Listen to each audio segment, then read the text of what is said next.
Waiting for mine to come out now. Oh, okay. All right.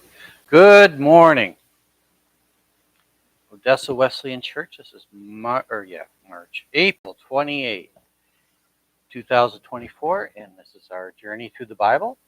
And we're wrapping up the second epoch, the second movement of history, and the people of Israel, God's people, and his relationship with humanity. And this is the second part of Joseph. Last week we started with the story of Joseph, and we're going to continue with that. And we're going to be in chapter 41, and starting at verse 41. And we're going to read down through here a little bit. And the timeline here, the last couple of weeks I've forgotten to put the timeline part where we're talking. We are somewhere between, depending on the dates, there's a lot of arguments as far as trying to match archaeological evidence and biblical accounts and history, where exactly this all means. So we're anywhere from about 1200 BC, 1500 BC, give or take a few hundred years. Again, we have to keep in mind that up until probably, I would say, after the Middle Ages, that was when we started actually saying on it this month, this day, this year, this happened. Before that, people just said, this king ruled, or this war happened, or this happened. So it can be very frustrating from a historical point of view to read history, ancient history, and especially when we're talking biblical history, because there's really not a set, definition of at this time and this time and this happened. So that's about where we are as far as human history. So let's start right off at chapter 41 through 39. I'm going to read down to 52 here. So remember, to give you again review of where we are, that Joseph was a slave after 13 years. He was the favored son of Israel, and of the 12 sons that he had, that he was the favorite son, and this created jealousy and hatred. And so his brothers acted on that jealousy and hatred, and they sold him into slavery. And Joseph ended up as a slave, and he, through his abilities that were given by God, he rose to being the chief servant, running the whole household of his master. Well, then circumstances happened, and Joseph ended up innocently being thrown into jail. Punishment for a crime that he had no intention of committing, that he didn't commit. But because, again, being a foreign slave, he had no right to justice in the Egyptian time period. So then Joseph's in jail, and instead of wallowing in jail, he uses again the skills, the gifts, the knowledge that God gives him, and he rises. Now think about this again, as a prisoner in a prison, literally running the prison, and he has a opportunity to be free. That he interprets dreams to the chief baker and the chief cupbearer, the butler to the Pharaoh. But the baker forgets, even though he made a promise that he would remember Joseph and, tell Pharaoh that he was, an innocent man in jail. He forgot it. And then Pharaoh had this dream that was very disturbing, that, that 7 cows that were very fat, very healthy, representing prosperity. All of a sudden, out of the river rose these 7 cows that were sickly and starving to death. And they consumed those cows, but there was no change. And so Pharaoh was troubled by this, and nobody could interpret this dream. What did this mean? Finally, the chief baker said, "Oh, there was this guy in prison that interpreted my dream. It came true." So Joseph interpreted Pharaoh's dream, and then he tells them what this means is that there's going to be 7 years of plenty throughout Egypt. More plenty than you realize of harvest. But 7 years after that, there's going to be a famine. And so Pharaoh is, find somebody with ability to store up, to build storehouses, and to collect all the food and all the resources that we can, and then we will survive through 7 years. So Pharaoh did that, and he elevated Joseph to that spot. This is where we're going to pick up on our scripture. Then Pharaoh said to Joseph, since God has made all this known to you, there is no one so discerning and wise as you. You will be in charge of my palace, and all my people are to submit to your orders. Only with respect to the throne will I be greater than you. Pharaoh said to Joseph, I hereby put you in charge of the whole land of Egypt. Then Pharaoh took his signet ring from his finger and put it on Joseph's finger. He dressed him with robes of fine linen and put a gold chain around his neck. He let him ride in the chariot as his second command. The people shouted before him, make way. Thus he was put in charge of the whole land of Egypt. Then Pharaoh said to Joseph, I am Pharaoh, but without your word, no one will lift a hand or a foot in all of Egypt. Pharaoh gave Joseph the name of Zephaniah Panaha and gave him Asenath, daughter of Potipharah, the priest of On, to be his wife. And Joseph went throughout all the land. Joseph was 30 years old when he entered the service of Pharaoh, king of Egypt. Joseph went out from Pharaoh's presence, traveled throughout Egypt. During the 7 years of abundance, the land produced plentifully. Joseph collected all the food produced in those 7 years in abundance in Egypt and stored them in cities. In each city, he put food grown in the fields surrounding it. Joseph stored up huge quantities of grain, like the sand. It was so much that he stopped keeping records because it was beyond all measure. Before the years of the famine came, 2 sons were born to Joseph. Joseph named his firstborn Manasseh and said, it is because God made me forget my troubles and all my father's household. And the second he named Ephraim. It is because God has made me fruitful in the land of my suffering. So here we have Joseph, pinnacle of power. I mean, again, that he was blessed greatly by God, that not just with just this powerful position or receiving justice, but he was given a wife and a son, and just the acknowledgement that Pharaoh gave. And then Joseph took that and went throughout the land, and he literally built storehouses. He stored up the abundance that from their harvest over the 7 years, put a storehouse in each of the cities so that each city would be fed, which is again something unique because when famine happens, people tend to leave their home areas to go where the abundance is, migration of people. And we've talked about that a few times before about what causes a people group to move one place to the other.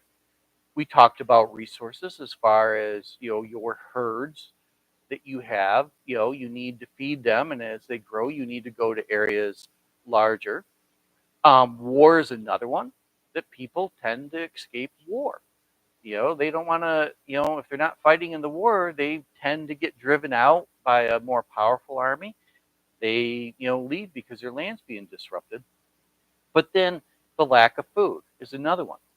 That, humanity, God has placed in us the ability and the desire to survive.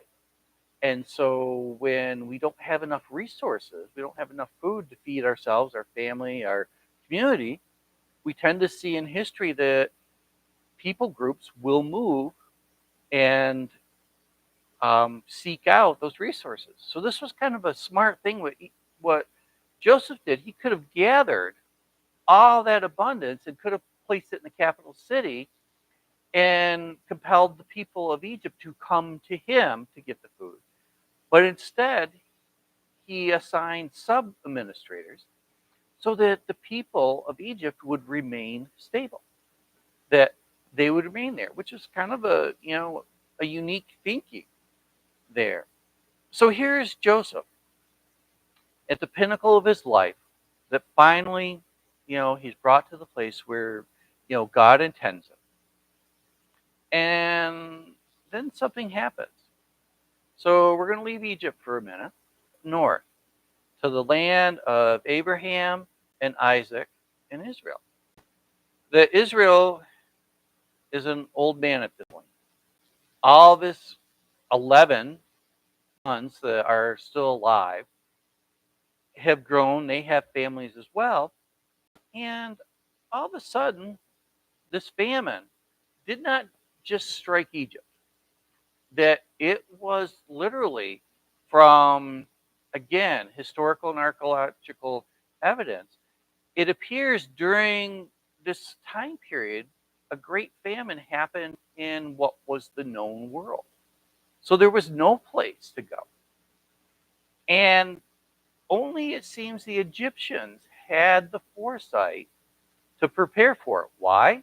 Because Pharaoh was given a dream, and Joseph was in a place to interpret that dream, to give advice, and to have the skill.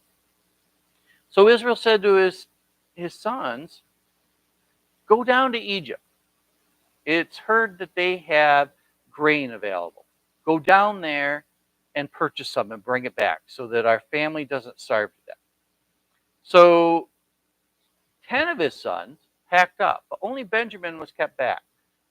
Keep in mind that Benjamin was the second child of the marriage between Israel and Rebekah, the wife that he really, really loved, truly loved, that he intended to first marry.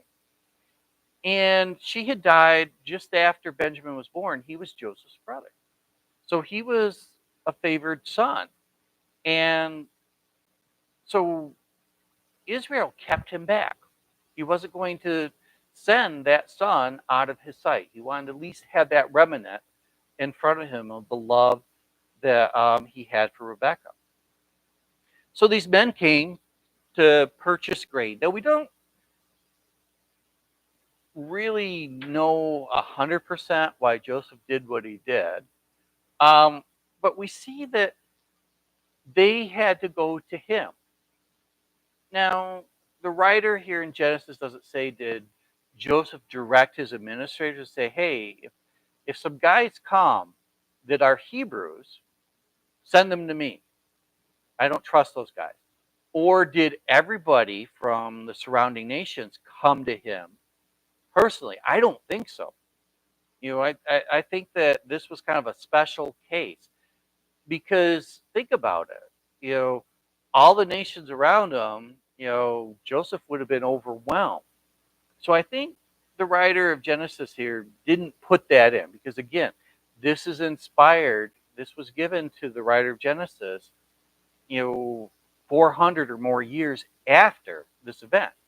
So I don't think, again, God thought it was, that important to know. So, but whatever the circumstances, here is Joseph, all the power in Egypt. And here stands before him 10 of his brothers who allowed their jealousy, their hatred to fester. They sold him as a slave. And he ended up being separated from his family for 13 years. So, what would be the natural human instinct if you were Joseph? Not what you would do, but what would be the natural human instinct?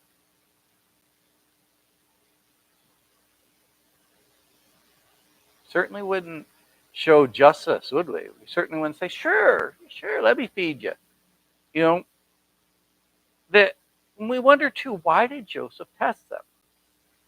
That I wonder if he wanted to make sure that they had grown, that they realized their guilt. We're not really 100% sure, but here Joseph has a choice in, again, what he would be justified to do. And what he did was something totally different. He sent them home and said, probably gave them enough for, we don't know how long, a year, months, we really don't know. But he said, if you come back again to purchase more grain, bring all of your brothers with you. Because he had questioned them very strongly, which you wonder what the brothers were thinking. Why is this guy asking us about our father and about our brothers and all this stuff. Why is he so concerned? He's the ruler of Egypt. Why is he like, questioning us? And so he said, if you come back again, which he knew they would, so he probably gave them enough to survive for a little bit, that bring back Benjamin with you. Now the brothers are thinking, oh man, Dad's not going to let us do that. That's the only son. Joseph is, who knows where he is. He's probably dead at this point. That, Dad really loves Benjamin because of his mother. What are we going to do? Well, we'll just worry about that. So, and the other thing that he did, he kept Simeon as a hostage. See, his brothers could have said, well, we're not going to go back to that guy again. That's not going to happen. So Joseph, knowing that, said, well, I'm going to keep this brother hostage. He's going to stay here. So if you really love him, you're going to have to come back to prove your worth, to prove your honesty. So you come back. So they started journeying home. But then a little bump in the road happened. They discovered the bags of silver that they had taken with them, given to the Egyptians to buy grain, were in their bags. Now, what would they have done? Do they turn back and say, hey, do they keep traveling? Well, they kept traveling home. And they told their father everything. We went down to Egypt, like you told us. We purchased grain. We came back. It has silver. And oh, by the way, Simeon's not here with us because he's a hostage. And, this guy's willing to sell us more grain, but all of us have to go back. That, probably caused some angst in Israel's heart. And he was thinking, not going to happen. So there in verse 21, I want to point out something. That when we have unrepented sin, it stays with us until we confess it, till we repent of it, we seek forgiveness. That years and years later, these men didn't look at, why is this happening to us? Well, it's because how we treated Joseph. That you imagine if you led your parent to believe that one of his sons was killed by a wild animal, it's no more, and instead you know that the reason why he's gone is because you sold him into slavery, and that was the last you saw him, is walking along and with a chain of slaves heading south.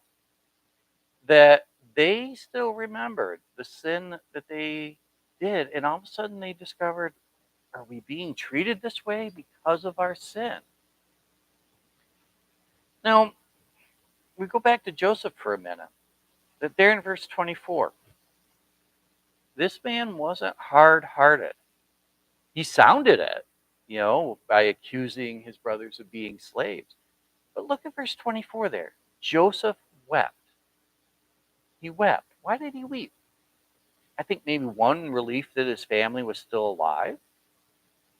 Because again, he had no news, for 13 years.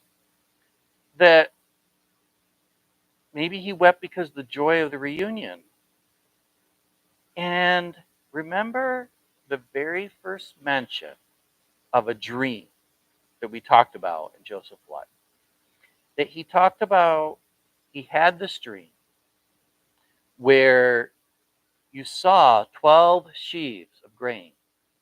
And the sheaf of grain that represented Joseph, the other 11 were bowing down to him. I think all of a sudden Joseph went, oh, now I understand the meaning. Here I am sitting on the throne, the second in charge of Egypt, and my brothers are standing there bowing down to me. Oh, now I understand what my life means. Because again, we want to know the backstory. We want to know what Joseph was thinking, what he was feeling. I know that he had doubts. I know he had questions. Why? Why, it's not my fault that my father, made me this ornate coat. It's not my fault that my father trusts me to oversee my brothers when I'm the next to the youngest. It wasn't my fault that they threw me into slavery. That, it wasn't my fault that while I was in my master's accused of wrongdoing and I didn't do it, but I still was in prison. It wasn't my fault that, the chief baker forgot his promise to me. It wasn't my fault that I'm thrown in here. Why? Why am I going through this? Oh God, why? I don't know if, you know, that's true, but I think it probably was that he was a human being. He still had the doubts. But now all of a sudden in an instant, he was able to see what his life meant, why he had to go through those things. He came to this point. And I think that's a key to remember in our own life, that the tragedies, the hardships, the goods as well, the places that we're brought to by God, that as we serve him, as we love him, that sometimes we can kind of look back or we can look around our circumstances and go, why? Why is this going on? But eventually we will realize it, and we'll realize why we go through what we go through. So let's go down to chapter 43 and 44 here. So after a time, the food from Egypt was consumed. There was no end in sight to the famine. Remember, that dream that Pharaoh had and that Joseph interpreted said it would last for 7 years. We believe that probably when Joseph's brothers first came was probably about 2 years into the famine. So no end in sight. Israel, still hearing, the rumors, whatever, that there's still plenty of grain in Egypt, and Egypt seems to be prospering. Even though they're not planting and harvesting, they're seem to be a pretty stable nation. And he looks at them and goes, go back to Egypt and buy more grain. And they said, well, remember what we told you. We have to go back with everybody. And so Israel said, nope, not going to happen. And so a little while later, Israel said, would you just go back to Egypt? And they told him again, we have to take Benjamin. And Israel was hesitant. And Judah, who was the instigator of throwing Joseph's life into chaos, that Judah said, look, listen, if I don't return with Benjamin when we go to Egypt, if I don't bring him back, then you can hold my life account. That could mean that you could, put me to death, that you could throw me out of the family. We're not really 100% sure what that meant, but, Judah put that out for him. So Israel finally gave him permission. So the sons travel back. And immediately, they said, well, yes, we're here to buy more grain, but on our way back, we discovered that the silver that we originally, had was still in the bags. There was a mistake. So here, have it back. Joseph says something that they didn't catch. And sometimes we just kind of, gloss over it. Joseph says, I believe in the same God you do. And he must have put it there. An Egyptian? Wait. This guy, and again, Joseph's speaking in the native tongue. He's not speaking to them in the Hebraic tongue. Joseph's all dressed up. You wouldn't expect that your brother that you sold into slavery would now be the second command of Egypt. They just kind of missed that point. Wait a minute. You would have thought they would have said, how does this guy worship the same God we do? He's talking like an Egyptian. He's dressed up like an Egyptian ruler. We heard he's got an Egyptian. He's not one of us. How can this be? So, but Joseph said, don't worry about that. So he brings out Simeon. After a few years, remember, he kept Simeon as a hostage. When you keep people as a hostage, you would think that, they're in jail. He's not in good shape. He comes out and he was treated as an honored guest during this time. Not thrown in jail, not in prison. He lived in the palace. That should have been a clue.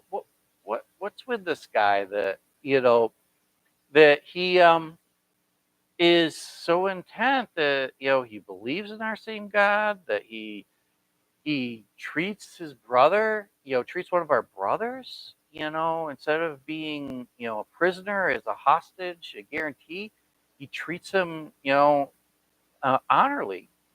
Then Joseph throws again. One time he's telling these guys, "You're a bunch of slaves, or not slaves, but spies in the land. Your intent is wrong. You're liars."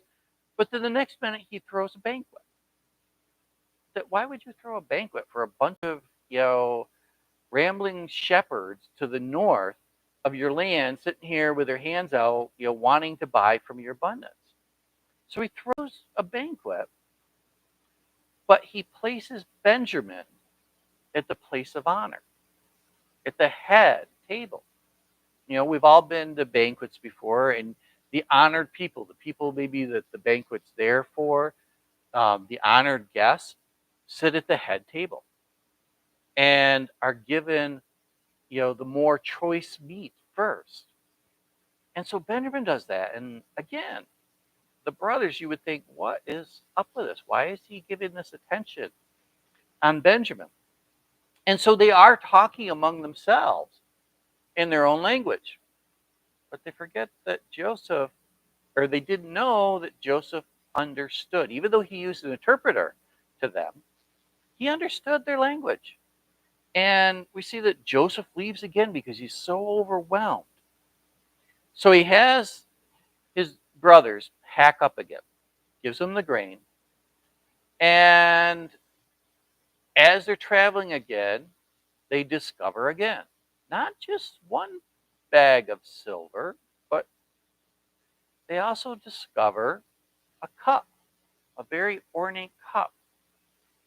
And they're like, well, how'd this get it? Who took this? Everybody said, I didn't take it. And they're like, oh, we got to go back to this guy. So they start to go back, and they realize that Joseph with his guards are chasing after them. And so they compel him to come back into Joseph's presence. And then he finally comes to a point where he does something amazing, to them. Look at chapter 45 there, verse 1. Then Joseph could no longer control himself. Before all of his attendants, he cried out, have everyone leave my presence. And so there was no one with Joseph when he made himself known to his brothers.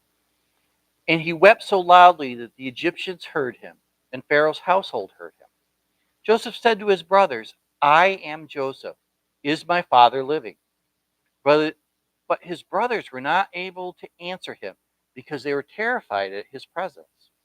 Then Joseph said to his brothers, come close to me. When they had done so, he said, I am your brother Joseph, the one you sold into Egypt. And do not be distressed. Do not be angry with yourselves for selling me here, because it was to save the lives that God sent me ahead of you. For 2 years now there has been a famine in the land, and for the next 5 years there will be no plowing, no reaping. But God sent me ahead of you to preserve you for a remnant on earth, to save your life by great deliverance. So then, it is not you who sent me here, but God. He made me a father to Pharaoh, a lord of his entire household, ruler of Egypt. Now hurry back to my father and say that your son Joseph says, God has made me Lord of all of Egypt. Come down to me. Don't delay. Joseph offered grace.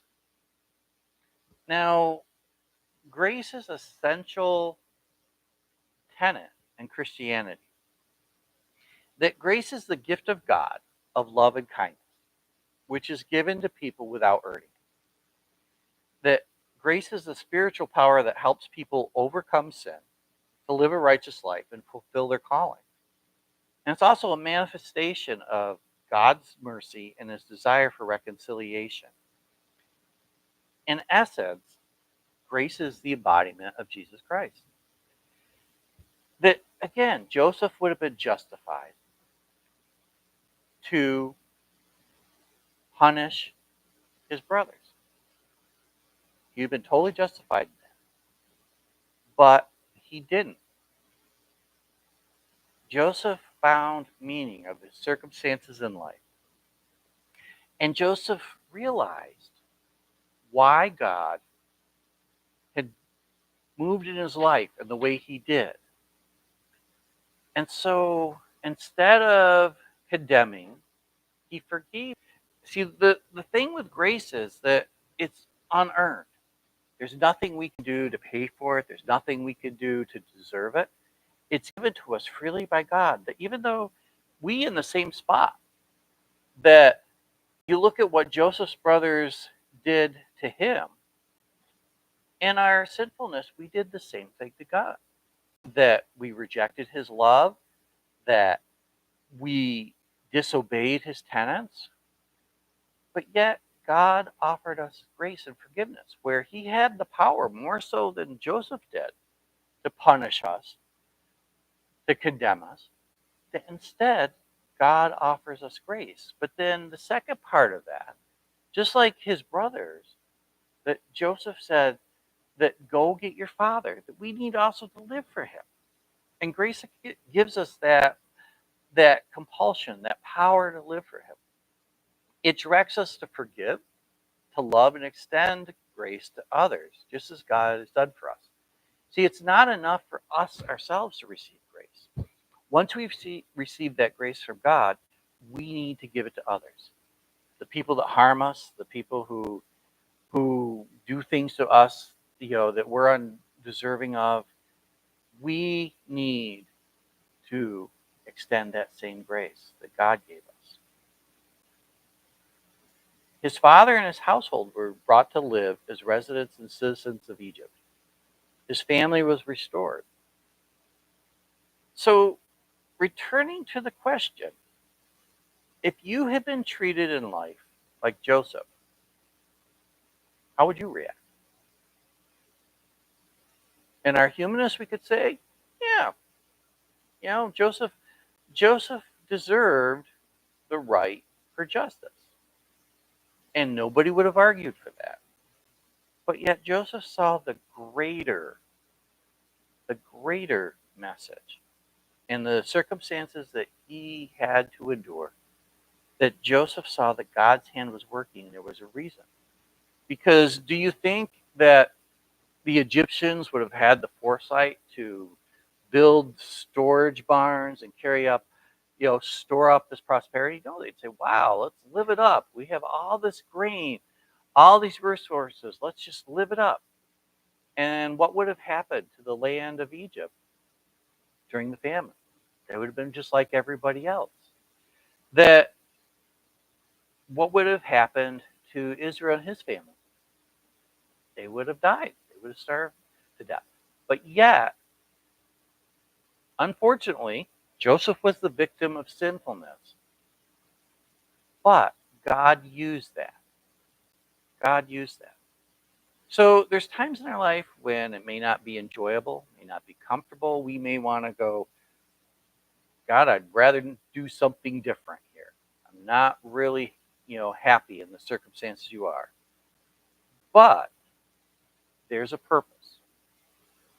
And we may never discover the purpose here on earth, but I can guarantee you in heaven we will. That each and every circumstance that we go through. And the second lesson that we have here is that God offers us grace. That Joseph is, we mentioned just before we started, the lesson here, those of us who are sitting in the room here, we talked about how Joseph represents an image of Christ. That Christ was sent to this earth, didn't have to come, experienced all the things we as human beings did, plus all the injustice, but was here for a purpose, to bring us back to God. And Joseph, in his life, even though his life wasn't easy, God sent him ahead to save his people. So remember sometimes when you're in the hard times of your life, when you're in the difficult times of your life, when you're wondering what is going on, that there's a purpose there. God will work in you with his purpose.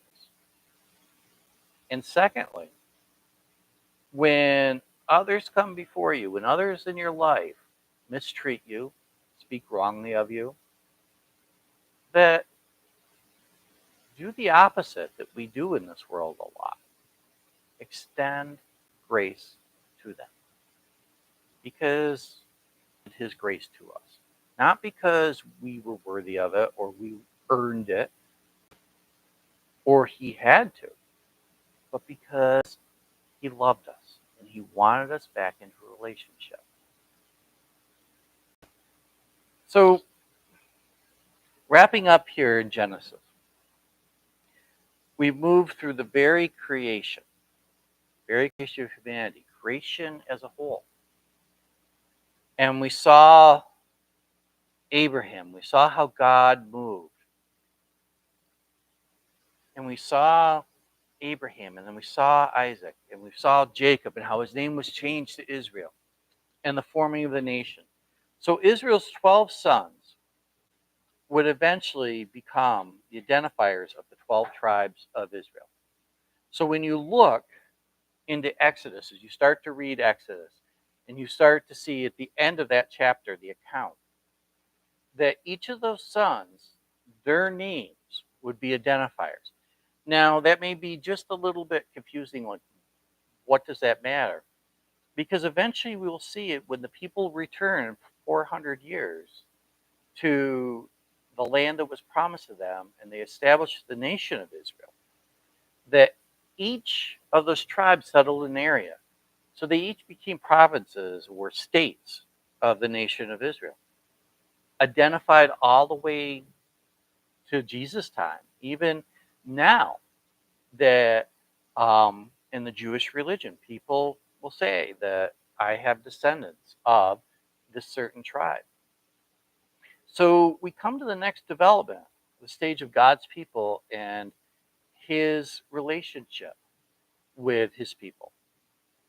And so next week, that we're going to dive into Exodus and move into Epic 3, how we see this nation.